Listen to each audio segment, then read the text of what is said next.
Welcome to Choice Classic Radio, where we bring to you the greatest old-time radio shows. Like us on Facebook, subscribe to us on YouTube, and thank you for donating at choiceclassicradio.com.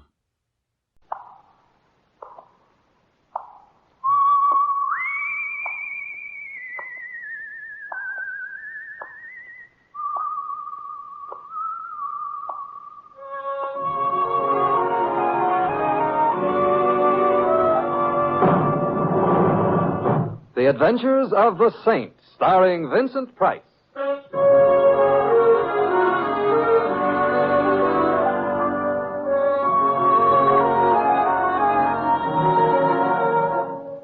The Saint, based on characters created by Leslie Charteris and known to millions from books, magazines, and motion pictures.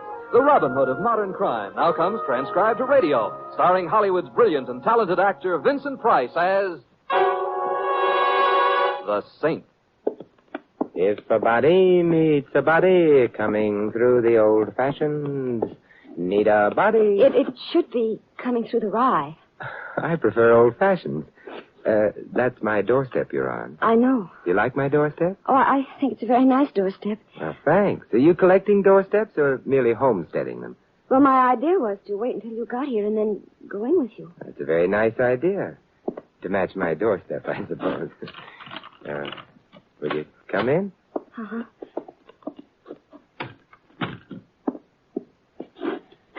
There.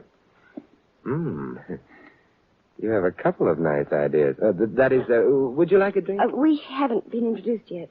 You're right. I'm Wendy Brown. How do you do? And will you still have a drink? I don't think so. Oh, why not? Because I'm afraid. Wendy, may I assure you there is no fate worse than death? But it's death that I'm afraid of. We'll postpone the drinks. Death in general, or... Have you ever heard of a man named Harry Morgan? Harry Morgan? I used to be a pirate by that name. And... Hey, wait a moment. The contemporary Harry Morgan was a crook on a very high plane. That's the one I mean. Well, he's going to kill me. But I thought, if I remember correctly, that he was spending the rest of the 20th century in Guatemala or Point South. Oh, he's coming back to this country. Oh, I see. It was in the newspapers? Oh, no. He owes the government lots and lots of money on income taxes. They've been after him for a long time. He wouldn't dare come back openly. Well, then... He's being flown in secretly tomorrow night. It's not been a terribly well-kept secret. But he is coming, and I'm afraid. Harry Morgan doesn't like you. Well, he and I... We used to be... That is, we were sort of friends. That sounds comfortable. When he had to leave the country suddenly, he asked me to keep some things for him. Things like what? Things like jewelry. And you did? His idea was I would sell the jewels and send the money on to him. And you didn't sell the jewels? Oh, I sold them all right, but... But you didn't send him the money? Well, I felt that he owed me something. And you collected. Now he's coming back, you're afraid he'll try to collect, huh? Yes, he'll want to hurt me. Simon? Do you think I should be hurt? Whenever blondes with ideas get closer than a foot from me, I stop thinking. It's a family failing. I'll go away. Oh, the family disowned me. Wendy, how did you find out about Morgan's returning to this country? Oh, Sammy told me. Sammy being... He's a punch-drunk little prizefighter who spends all his time hanging around bars. His favorite's the Green Star on 3rd Avenue. Which might explain how he picked the news up. Where is Morgan's plane landing? Oh, Sammy didn't tell me that. That's important for a number of reasons. I think maybe I'll have to find Sammy and have a talk with him. You're going to help me, Simon? Well, I don't believe in blondes being killed. I think it's unconstitutional or something. Besides, Harry Morgan is a bad man, so... Oh, Simon, I can't tell you how much I appreciate this. How much if you can't tell me, better not demonstrate. Not tonight. I've got to find Sammy. Now, you go home, lock your door, and stay behind it. All right, Simon. There's less than 24 hours in which to find Sammy, discover where Morgan's landing, and pacify him, if that's the word I mean. Good night, Wendy, and wish me luck. You'll need it.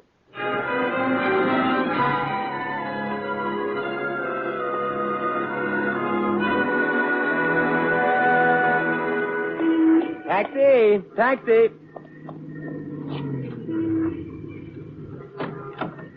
No North to south, east to west, yell for Louis, he'll do the rest. Hello, Louis. Hello, Mr. Templar. I'm glad to see you. Likewise, I'm sure. Would it be too much trouble for you to drive me someplace? Where would you like to go? The Green Star Bar on 3rd Avenue. Okay. Hey, but that's a very low-type bar. Sawdust on the floor, sulfuric acid in the drink. Well, I'm not going there to drink, Louis. Oh, you got a date there? Perhaps. Blonde? I don't know. The name is Sammy. Don't sound like a blonde. Relax, Louis. It's a business date. Sammy, I've been told, is a broken-down prize fighter. Oh, I know the guy you mean. He's a lush with cauliflowers. Sounds like an accurate description. Also, he ain't very healthy. I'm sure he's not. However, I hope he lives until we get to him.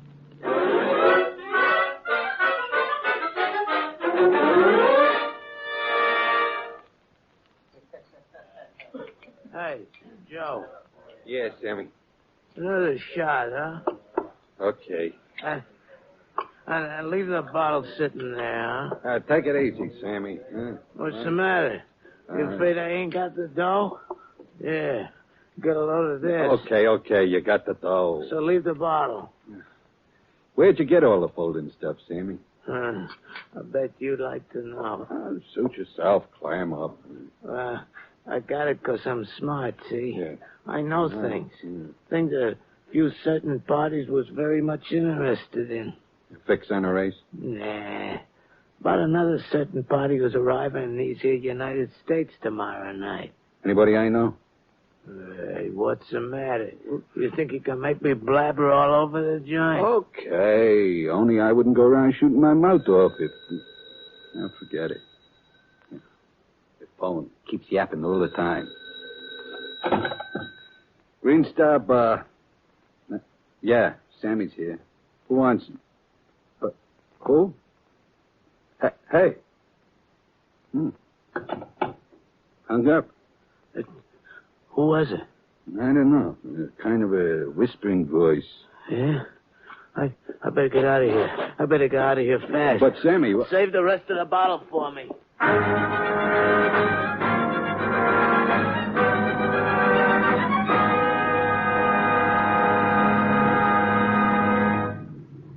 Well, that's the Green Star up ahead. Oh, Mr. Templar, you see that little guy just coming out? Yeah, I see him. That's Sammy. Oh, wait here, Louis. I want to talk to him. Okay. Hey, be careful, Mr. Templar, that car! That was Sammy. Come on, Louis. After him. Come on. But Sammy might need some help. I doubt it. Okay. Oh, come on, Louis. Faster. Are you a man or a mouse? I don't know. I squeak easy, then never mind. The car ahead of us got mud on the license plate. I don't think by accident. Hey, they're shooting at us. I ain't insured. What'll happen to my wife and 6 kids? You don't have a wife and 6 kids. One thing I'll tell you for sure. If their aim gets any better, I'll never have a wife and 6 kids. I've been hit. What? Louis, where? In the left rear. The tire. That's that. Come on. We may as well go back and see how Sammy is, if he still is.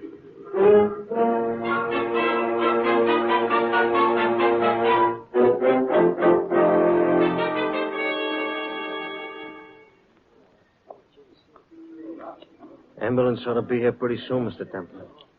He don't look good, though. No. Sammy. We couldn't have seen who shot him. We didn't either. There's something else. Sammy, who were the people you told about Morgan? Sammy? Girl. Tipped off. Girl. Wendy? Yeah. Nice. Who else? Couple of guys. Who were they? Sammy. Yeah? Where is Morgan being landed? Where is his plane coming in? No.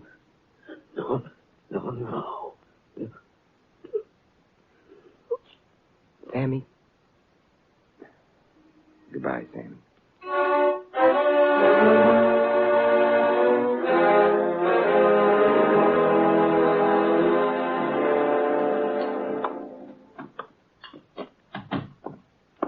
Bartender? Another cop. I beg your pardon? I said another cop. You mind? No, except that I'm not a policeman. You're a bartender, though. You must be a detective. My name is Simon Templar. Templar. You see? Yes. I saw Sammy gunned to death outside this bar a couple of hours ago. Is that so? Yeah, I went down to the hospital with him. They did a quick autopsy. So? Sammy had a lot of money in his pocket. He only had 1 or 2 drinks before leaving this bar. I already told the cops that. Yeah, they're terribly grateful. He bought himself a bottle. And didn't finish it. That's why I came back here. You want to finish it? Bartender, I think you'd better listen closely. From what I've heard of Sammy, nothing but the fear of death would have driven him away from an unfinished bottle of liquor. Why did he leave the bar? Somebody called up, asked for him. Who? The guy didn't say. He hung up on me. Guy, meaning man? I don't know. It was a whisper. You can't tell much from a whisper. Who'd be worried about Harry Morgan's returning to this country? I don't know that neither. And I don't want no part of it. You've already bought yourself a part, bartender. You didn't tell the police about that phone call. They didn't ask me. Yeah, they'd be unhappy about your coin. You wouldn't want them to be unhappy. They could do things about your license in their sorrow. Oh. Who'd be worried about Morgan? I'm talking to myself, you understand? I ain't telling you nothing. Go ahead. I'll eavesdrop. Morgan had a girl named Wendy Brown who... Never mind her. I already know about that. Also, he left the nightclub in charge of a couple of guys named Kerrigan and Marlowe. Talk's been going around that Kerrigan and Marlowe ain't been too regular, shipping the gambling receipts to Morgan. I just finished talking to myself. Thank you, bartender. You may have a drink on... On you? No. On Sammy.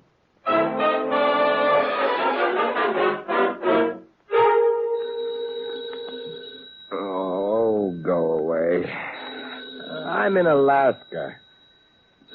Saskatchewan, Alaska. And besides, Saskatchewan isn't in Alaska. Simon, you've been drinking. Sure, a bottle of real lemon juice. Lemon juice? Yeah, the weather forecast said rain. An ounce of preventions, but...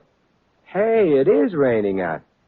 Now, look, Wendy, why don't you wait until morning? It happens to be 12:30 in the afternoon. I've been robbed. I guess I was up pretty late last night. Simon, have you seen the papers yet? About Sammy? No, I did better. I saw Sammy. Oh, Simon, I'm frightened. Now, stay where you are. I'll grab a cab, come over, and we'll be frightened together. Oh, but if you were here, I wouldn't be frightened. Neither would I. But we're not going to be there. We're going to visit a couple of gentlemen. And I probably used the word ill-advisedly, named Kerrigan and Marlowe. Oh, Simon. Now I'm afraid all over again.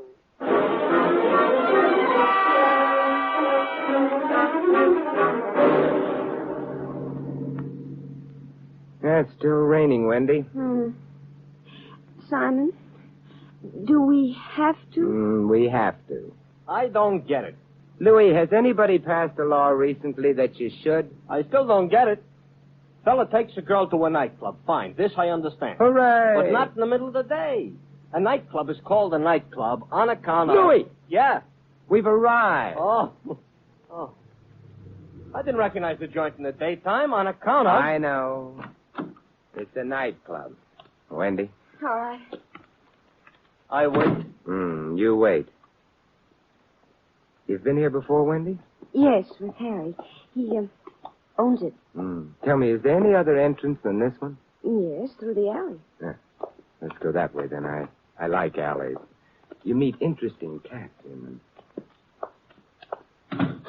Don't be frightened. Hello. But it...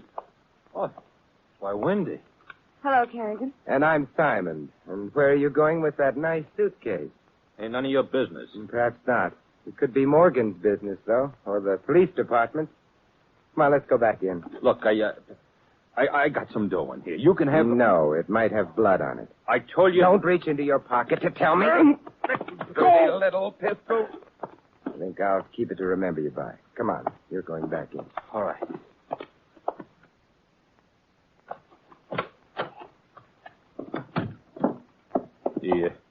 The officer's down here.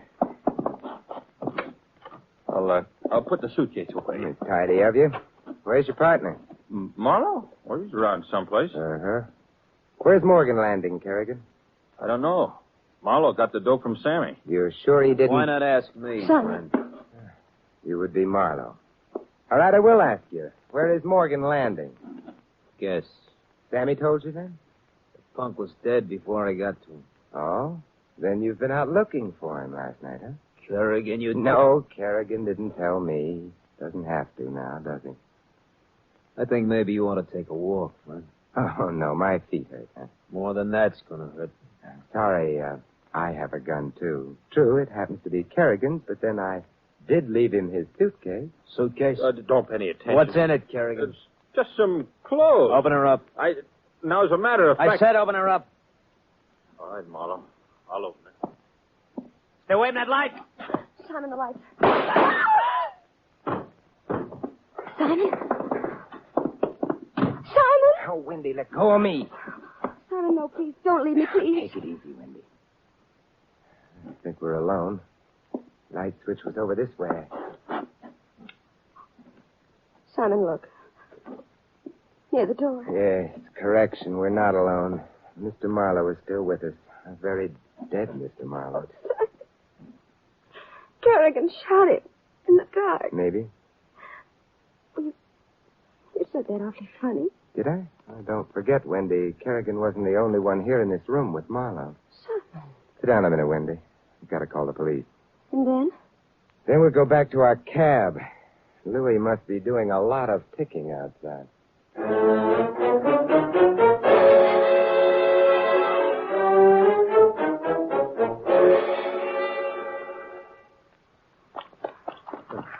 Oh, Simon, my poor hat. It's just another couple of steps. Oh. Here we are, Wendy. Well, Louis, did you miss us? What else? Welcome home. Well, where to? I wish I knew. Who made with the firecrackers? That happens to be the problem, Louis. I don't want to hear about it, because if those were firecrackers, I'm driving a truck. What's wrong with driving a truck? Who said something was wrong? Truck drivers happen to be among the most courteous drivers on the road. Yeah, well, look, Mr. Templar, I got nothing. They're against always there to help a motorist in trouble. They'll Mr. go Templar, out stop already with the truck drivers. I know there are wonderful class characters. All of them got PhDs. What happened back there in the club? A man got shot very dead because another man carrying a nice suitcase filled with money not belonging to him didn't want to open the suitcase and let the other man see it. Ask a silly question? Simon, it's getting late, terribly late. Harry Morgan is on his way, and I'm... Oh, stop worrying about Morgan. Maybe the whole thing was just a rumor. Oh, it was not. What? I said it was not a rumor about Morgan coming back. Oh?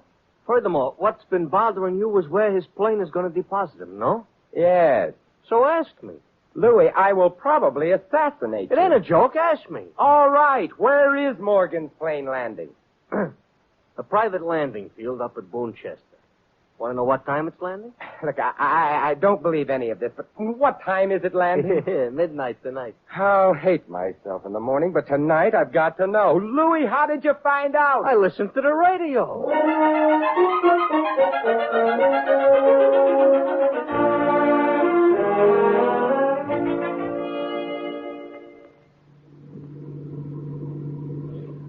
What time is it, Simon? 10. How much longer to Boonchester, Louis? Hour and a half, maybe. We should be in time. Louis, repeat. Huh? The broadcast you listened to. Oh, yeah, sure. The man said Morgan, who has been spending the last couple of years in Guatemala, is returning via private plane to the United States. Sammy was right, When Simon. questioned by correspondents about his wanted for income tax evasion, Mr. Morgan replied he's been in communication with the United States Treasury Department. He's arranged to meet his obligations to them. Sammy was right, but in that case... Mr. Morgan's plane is due to land at Boonchester Airport midnight tonight. A bulletin from a woman's college in the Midwest states that from now on, all women are. All women are what, Louis?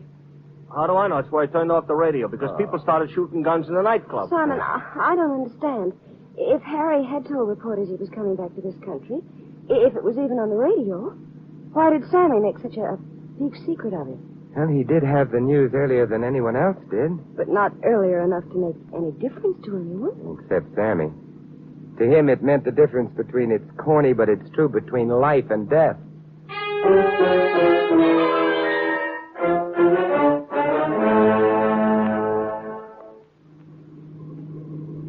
We're getting close. The time is, a few minutes before 12. Simon, Yes, Wendy? Oh, well, why do we have to meet Morgan when he lands? Well, he has to know that he can't plan to murder you. But maybe he'll try at the airport. No, that's the only place you can be absolutely sure he'll try nothing. Well, what do you mean? He's coming back to put himself on the right side of the law. Murder's against the law. Oh, he'll find a way. A way to kill me, to kill Kerrigan. Marlowe's already dead. Can't afford to risk anything here, Wendy. Perhaps I can make him realize that he... Hey, this must be the airport. It ain't much. No, it's a private field. It's deserted at the moment. The landing lights are on, though. No welcoming committee.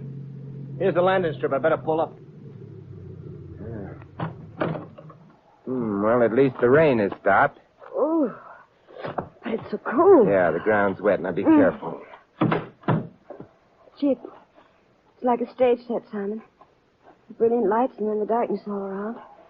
And the emptiness. It's only a little longer. Simon, listen. Yeah.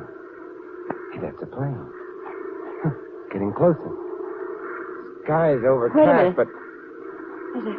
I can see his lights. Oh, yeah. He's angling for a landing. Hey, Dewey, stay in the cab. Okay, Mr. Tucker. Oh, he's setting her down. Hey, he did a beautiful job. Not very far now. The plane's skidding a bit, but he's got her straightened out. Come on, Wendy.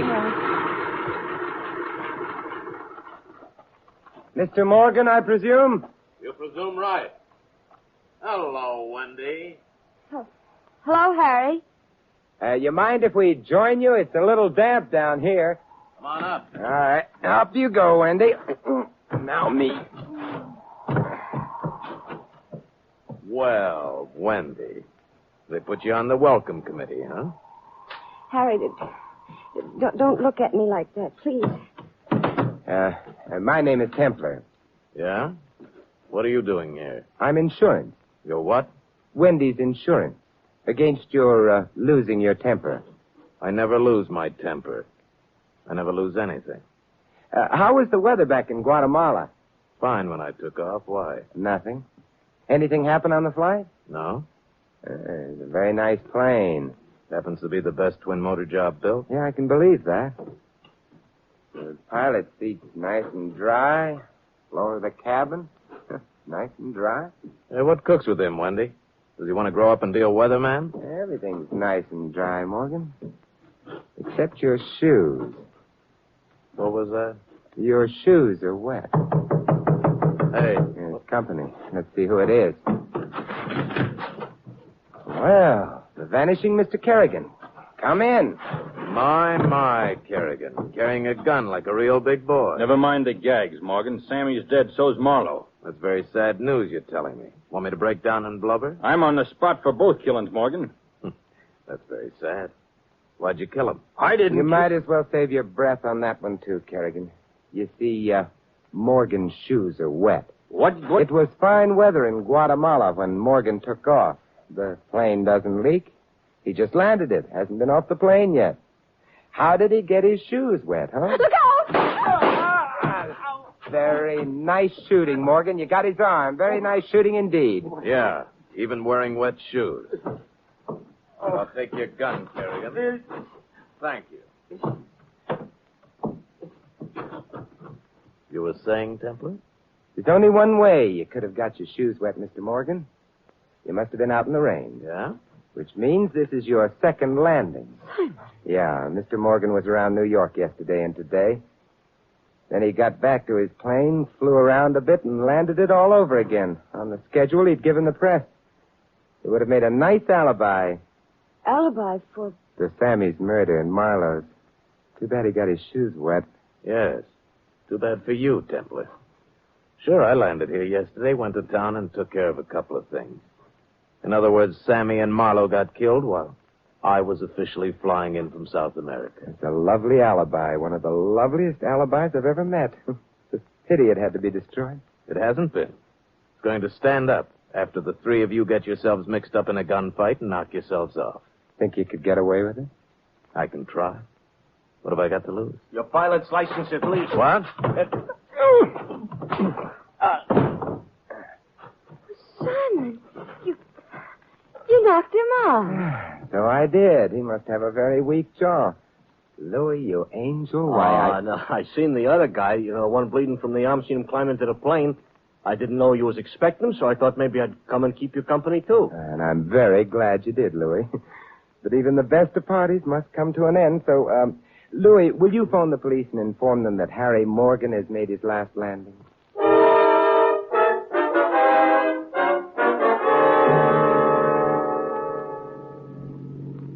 But, Simon... Yes, Wendy? You must have known that Morgan had killed Sammy and Marlowe before we even got to the airport. I did. The wet shoes helped me convince Morgan I knew, but... Wendy, why was Sammy killed? Well, I thought because he'd gone around telling people about Morgan. That's not right, though, is it? No, because we know Morgan had openly announced his return, and Sammy's information would have bolstered Morgan's alibi. But how did Sammy find out about Morgan's return before the newscasters did? How? Well, I suppose... Oh, Morgan himself. Yeah, it had to be that way. Morgan told Sammy to spread the word around and then killed him before Sammy got too drunk and let the fact slip that he'd seen Morgan a day before Morgan was supposed to arrive. Sammy's only function was to help protect Morgan's alibi and get the three people he was after thoroughly jittery and on the run. Morgan's job would be simpler then. It really was. But how did you know he killed Marlowe? Well, you didn't. No gun. I didn't because it wouldn't be proper. And Kerrigan didn't because Marlowe had taken his gun, remember? Oh. Gosh, Simon, the way you say it all sounds so simple. But it isn't. And I'm grateful, and... There. Well, that was a nice kiss, but fleeting. Well, in that case, let's take a little longer, huh? Mr. Templar. Hey, Mr. Templar, The saint, huh?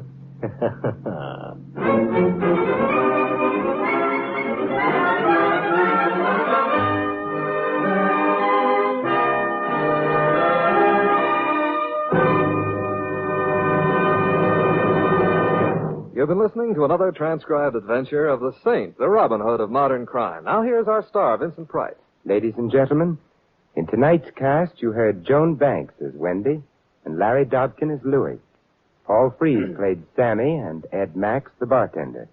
Barney Phillips was Kerrigan, and Tony Barrett, Marlowe. This is Vincent Price inviting you to join us again next week at this same time for another exciting adventure of the Saint. Good night.